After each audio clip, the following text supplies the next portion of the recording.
1995년 2월 1일 대구 수성동 황금동의 작은 파출소. 한파가 기승을 부리는 겨울 저녁이었다. 문이 열리며 어두운 표정의 남자가 조심스럽게 들어섰다. 38세 김광현이었다. 그는 한참을 망설이다 어렵게 입을 뗐다. 경찰관님, 제 아내와 아이들이 집을 나갔는데 연락이 안 됩니다. 그의 목소리는 떨렸고 눈 밑엔 다크서클이 짙게 드리워져 있었다. 김광현의 설명은 이랬다. 실종된 가족은 32세 아내 김미영, 12세 큰딸 혜정, 10세 둘째 딸 미화, 그리고 8세 막내 아들 승일이었다. 그는 가족을 마지막으로 본 날이 5일 전 1월 27일 새벽이라고 진술했다. 부부 싸움이 있었어요. 아내가 화가 나서 아이들을 데리고 나가 버렸습니다.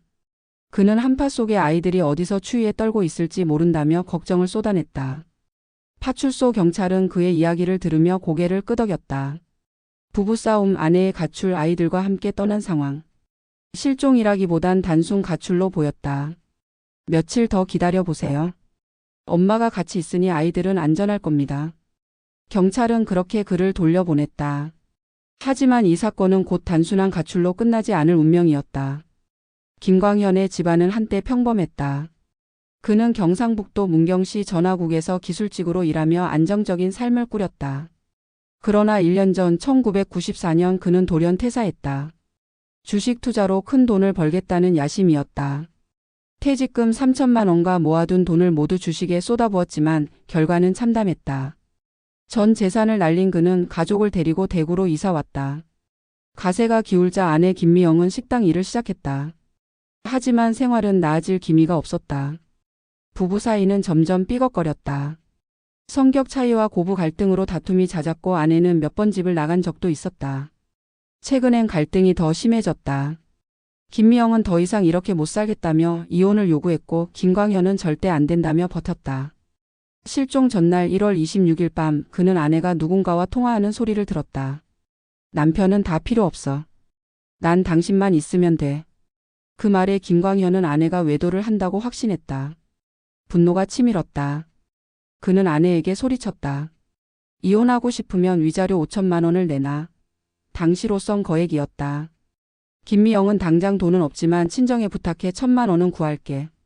나머진 시간이 지나면 주겠다며 각서를 썼다. 김광현은 화를 억누르고 잠들었지만 아침에 눈을 뜨자 아내와 아이들, 심지어 각서까지 사라져 있었다. 2월 6일 신고 접수 6일 만에 김미영이 집으로 돌아왔다.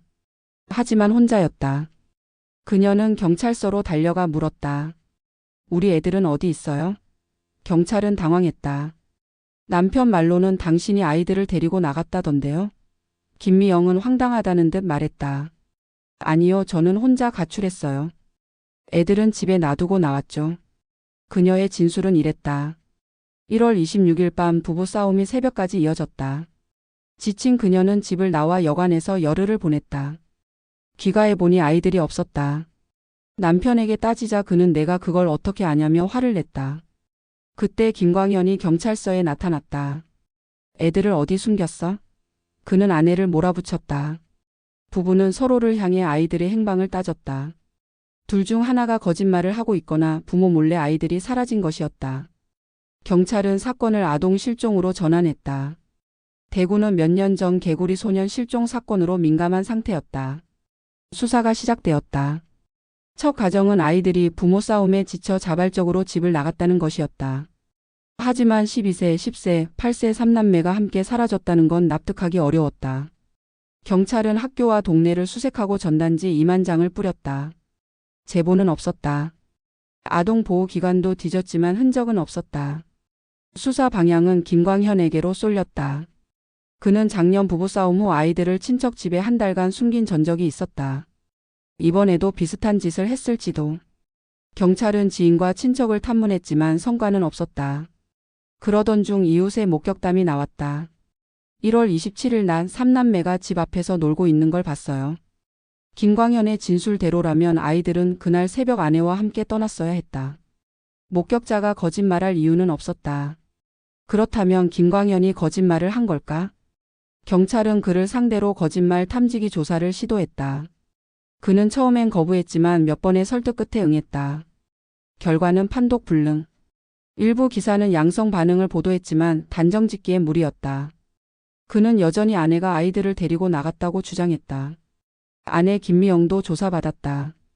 그녀는 결혼 생활 중 3번 가출했고 외도도 사실이라고 인정했다. 하지만 남편이 그걸 빌미로 친정에서 5,200만 원을 뜯어냈어요. 그녀는 또 말했다. 남편에게 폭행당하며 살았어요. 그날도 아이들 방 앞에서 잠을 잤죠. 깨지 않게 조심히 나왔어요. 경찰은 김광현의 집과 차량 수색 영장을 발부받았다.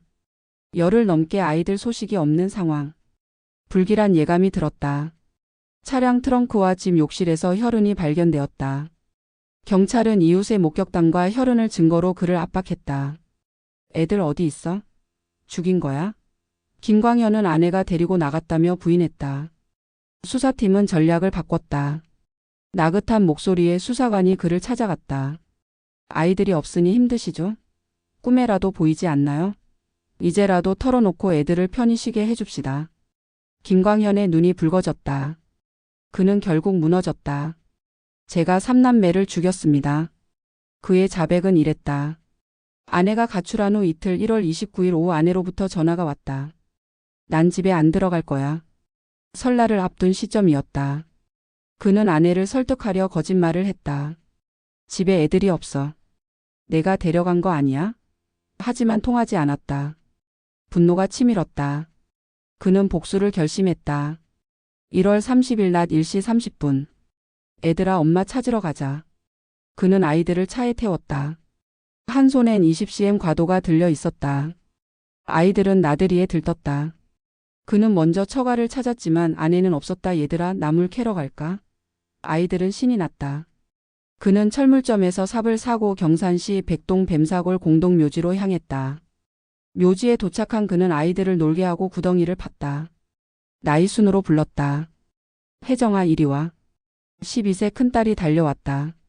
그는 운동화 끈으로 손목을 묶었다. 딸이 이상함을 느끼며 아빠 살려주세요. 라고 애원했지만 그는 목을 졸랐다. 과도로 찔러 확인 사살했다. 10세 미와 8세 승일도 같은 방식으로 살해당했다. 시신은 1.5m 구덩이에 묻혔다. 집에 돌아온 그는 비디오를 보며 태연히 시간을 보냈다. 아이들은 죄가 없어요. 제가 죽일 놈이죠. 하지만 다 아내 때문이에요. 그는 아내 탓을 했다. 주식으로 재산을 날려 예민했는데 아내가 신경을 건드렸어요. 아이들을 보면 아내가 떠올라 화를 참을 수 없었죠. 다음 날 경찰은 뱀사골 공동묘지에서 시신을 발견했다.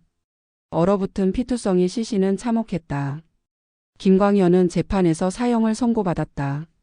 1999년 광복절 특사로 무기징역으로 감형되어 현재까지 살아있다. 혜정의 일기장엔 이렇게 적혀 있었다. 엄마가 돌아왔다. 집이 다시 시끄러워졌다. 부모의 이기심이 초래한 비극이었다. 3남매의 고통은 끝났지만 진실은 여전히 무겁게 남았다.